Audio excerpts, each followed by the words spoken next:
राजस्थान की थार मरुस्थल में स्थित कुलधरा गांव का नाम सुनते ही एक अजीब सा सन्नाटा मन में उतर आता है। ये गांव आज भी भूतहा गांव के नाम से प्रसिद्ध है।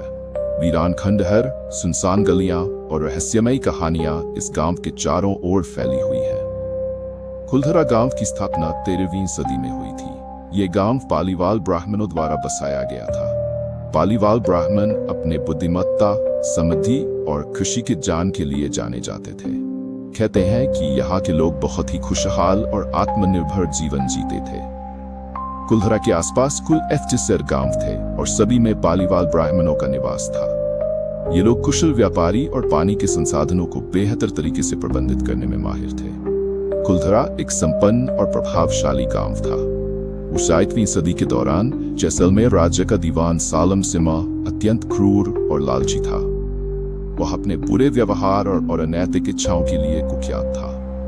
कहते हैं कि दीवान सालम सिमी की नजर कुलधरा गांव की एक प्रतिष्ठित ब्राह्मण की सुंदर बेटी पर पड़ी। वह लड़की से शादी करना चाहता था। उसने गांव के लोगों को धमकी दी कि यदि उसकी बात नहीं मानी गई तो वह गांव पर भारी कर लगाएगा और उन्हें तरह तरह से प्रताड़ित करेगा। पालीवाल ब्राह्मणों ने दीवान की मांग को मानने से इनकार कर दिया। उनके लिए सम्मान और स्वाभिमान सबसे ऊपर था। इस अन्याय से बचने और अपनी बेटी इज्जत की रक्षा करने के लिए गांव की पंचायत ने एक बड़ा फैसला लिया।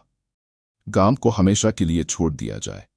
कहते हैं कि एक ही रात में कुलधरा और उसके आसपास के 4 गांवों के लोग अपना घर बार छोड़कर कहीं और चले गए।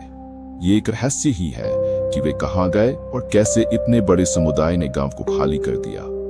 जाते जाते पालीवालों ने गांव को श्राप दिया कि इस जमीन पर कोई भी कभी बस नहीं पाएगा। जो भी यहां रहने की कोशिश करेगा उसे भारी विपत्तियों का सामना करना पड़ेगा। आज कुलधरा गांव पूरी तरह से वीरान है। यहाँ सिर्फ टूटी फूटी इमारतें और सन्नाटा बचा है। कहा जाता है कि रात के समय यहाँ अजीबोगरीब घटनाएं होती हैं। कई लोगों ने यहाँ पर छाया देखने और अजीब सी आवाजें सुनने का दावा किया है। यहाँ तक कि कुछ लोग कहते हैं कि गांव के अंदर कदम रखते ही उन्हें एक अलौकिक एहसास होता है। हालांकि कई वैज्ञानिक और शोधकर्ता इन बातों को अंधविश्वास मानते हैं। उनका कहना है कि कुलधरा गांव का वीरान होना एक सामाजिक और आर्थिक कारण हो सकता है। पानी की कमी, प्राकृतिक आपदाएं या जैसलमेर के तत्कालीन राजनीतिक हालात भी इसके पीछे हो सकते हैं। लेकिन स्थानीय लोगों का मानना है कि कुलधरा का श्राप अब भी जीवित है। कुलधरा गांव एक रहस्य है जिसे इतिहास, विज्ञान और परंपराएं मिलकर सुलझाने की कोशिश कर रही है। क्या ये पालीवालों का श्राप है या फिर दीवान की क्रूरता की एक छाप? कुलधरा आज भी पर्यटकों और शोधकर्ताओं के लिए एक रहस्यमयी गंतव्य बना हुआ है।